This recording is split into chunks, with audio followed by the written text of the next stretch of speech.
Welcome to my new Genesys Meta Overview. We will be talking about the best decks in the format, what non-engine is commonly being played in main and side decks, and I will also be explaining the meta decks, how they work and how they look like. Let's begin with the tier list. Similar to Master Duel and TCG, Magnet Warrior, Vanquisher, Radiant Typhoon and Draco Tail are top meta decks. However, they look quite a bit different compared to their counterparts. The Snake Eye Elf Node and Handloop Monarch are also some very respectable top meta decks. However, there are also some very competent contenders in the meta, like Branded, White Forest, Toybox, Dark Magician, Psychopunk, Fire King, and Dark Lords. Let's talk about the non-engine next. The most common pointed non-engine in the main decks are Nibiru and Ghost Ogre. They are very point effective, pretty strong, and very generic overall. The most played 0-point non-engine in the format is Illusion Gate and Kaijus. Some other very popular main deck cards are Fuvalos, Book of Eclipse, Ghost Bell, Veiler, Purulia and Herald of the Orange Light. Let's talk about the side deck stable. Lancia and Vaders are basically in everyone's side deck. They are 0-point hand traps, which are really good in certain matchups. Some board breakers are also very popular. For example, Gordian Slicer is very good in decks that don't need the extra deck that much. Otherwise, you can play cards like Dark Hole or some other cards that cost 1 or 0 points. Valkyrie removal is also relatively popular if you want some more graveyard hate.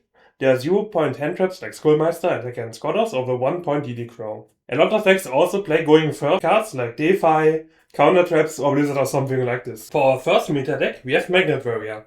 Because we don't play any sub-engines like Fiendsmith or Block Dragon, we have more space for our Magnet Warrior card. For example, we play 3 copies of Infernal Punisher. This is especially nice because Thrall and Lockbird is not in the format. We have similar key import pieces like Delusion, Flux Oxenfield and Kokimeru to our other formats. But we also often end on something like Utopic Future Zexal. In general, this deck tries to survive for onslaught of opponent and win the grind game or OTK in turn 3. We have resource loop like Vespenado, which when it gets destroyed can summon an Epsilon back for the Magnet Warrior follow-up. We have Eclipse Twins and Daggers to Emerald for better grind game, etc. The choke points of this deck are Sigma Plus in Graveyard when it tries to revive, Magnet Bonding when it tries to search in the beginning. Like if you stop this, there is a chance that they have to pass turn. And hitting a normal beta as the first action can also be quite decent. Good non-engine against the deck is something like Skullmeister, Ghostbell and Dracula no more. This is how the one-card combo could look. We start with Circular, send Beta and Sigma Plus down. Summon Beta, grab Sigma Minus, fuse into Plasma Magnum, search for Magnet Induction. With Induction, we special Epsilon, send down Omega Plus, get Sigma Minus back, which sends Delusion. We go into Granite, search for Supplier. Supplier, we can special summon if a rock monster from our hand gets into the graveyard, which we can achieve with Omega Plus in Graveyard by destroying our fusion. The Supplier trigger special itself, searches for Guardian, we can normal Guardian, then we can go into Go Live and get back the Koaki to our hand. If you already have a rock in hand, we can summon for example Eclipse Twins or something else. Then we make Utopic Future Zexal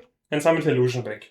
This is how the one-card combo looks of this deck. Then we have Draco Tail. Draco Tail has some significant hits. For example, you only have 1 Famina, 1 Atalion, 1 Ketu, 1 Molulu, 2 Rahu. And you cannot really play a lot of pointed non-engine in this deck. To stay consistent enough, the deck maxes out on the big names like Orgula and Pan, and you play a lot of polymerization engines, for example King of the Swamp and stuff like this. It's also very common to play something like a Shadol Fusion package or the Alistair Windwalker package, for example. So the key import pieces are pretty similar, just that we sometimes have some other fusion targets, for example the Magistus fusion monster or Millennium Eye Restrict. The choke points are the fusion spells which they use. If you can stop them from fusing, that's really insane. Also hand trapping Lucias is much better than in the TCG because there's only 1 5 mana. Some good non-engine against the deck is Double Cyclone and Ghost Bell, which you probably already know from TCG. But also in this version of the deck, DD Crow is pretty insane again. Because there's only 1 Atalion and 1 5 mana, hitting one of them with DD Crow is pretty good. Hitting the 5 mana stops them from using 5 mana in your turn again. It's really hard to get back into it. Banishing Atalion forces them to shuffle it back with a trap. Typically they would try to get it back with Secretarian Dragon. Then we have Radiant Typhoon. The biggest difference to the TCG version is that you only have 1 copy of Eldem and 1 copy of Chant, and you don't have a Link to, so you have to actually hard search the trap. We also don't have extravagance and stuff like this, so we have to max out somehow on consistency. This is why we play 3 copies of Megala,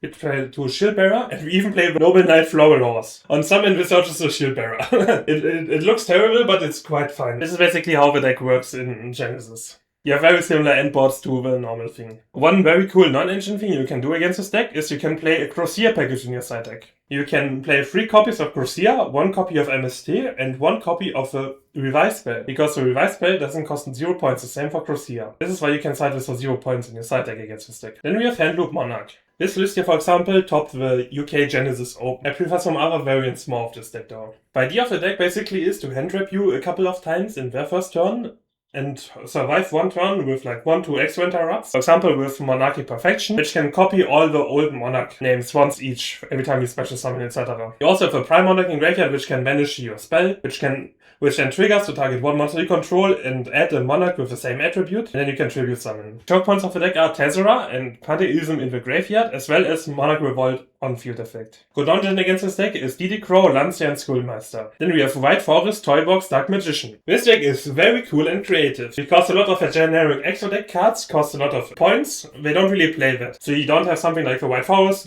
rank 8, you don't have Baron, you don't have any of that. Basically, your key endboard piece is Tachyon Transmutation, which you can grab with Draco.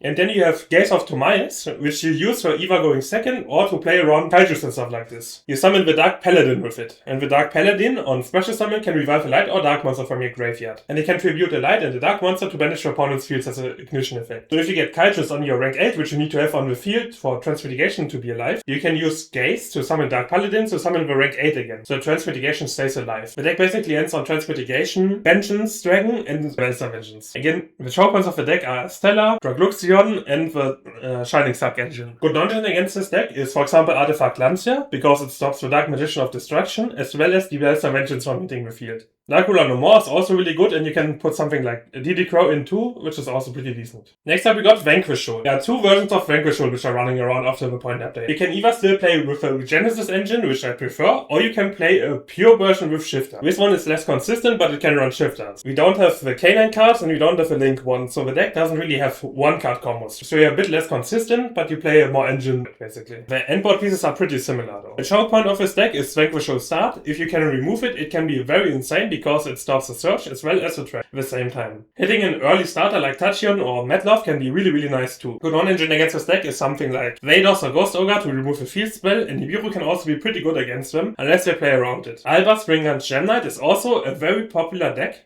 and it's pretty good. Here, in Branded, you don't have cards like Branded Fusion and Fallen Virtues because they are too expensive. The deck basically uses the Synchro Ecclesia and Quem to access all their endboard pieces, and they play Branded control type gameplay, which is really cool. The deck uses the Gem Knight cards because they work together well. Because if you use Branded and High Spirits, you can send Nephirim for basically full combo.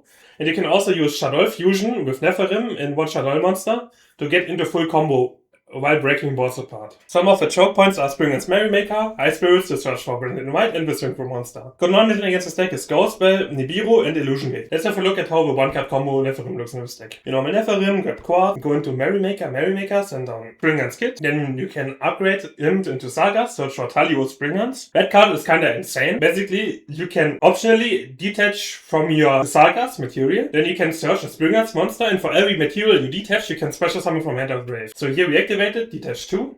Then we summon the Kit, which we send down with Merrymaker, as well as Springguns Kit, we just search with it. And then Kit triggers and we get our first Branded spell. Which Branded spell trap you're searching heavily depends on what else you have in hand and what deck you're playing against, etc. Next you summon Gung-Hu Springguns, which is a new Springguns support. It allows you to detach 2 to search for special any monster that mentions Fallen of Albas or is Fallen of Albas. So we search for Fallen and White. And now that Tribal gets Springguns Kit is in the graveyard again, we can revive Springguns Merrymaker. This allows us to make Utopic Future Zexal. And Utopic Future Zexal is a very strong endboard piece. Your opponent cannot target any other cards on the field apart from this guy, and when you use a card on the field, you can activate him, steal one of your opponent's monster, and make him indestructible. Next up, we can special the Albas, some Cartesia, send Albion down, go and take out into Golden Sword Soul, and go into Synchro Ecclesia, summon Quem. Quem can send Cartesia, for example. Then we go into the end phase, Albion sets Retribution, because Retribution on the field is very strong, especially because we cannot MST it or something. Then our Cartesia and Ecclesia come back to, and we have a lot of interruptions. Like if you detach from Future Zexal, that triggers Sagas and you can destroy another card. We have Quem on the field, which can revive. We have like 2 Branded spell traps. We have our Ecclesia, etc. So that's really strong. Let's talk about the state of the game overall.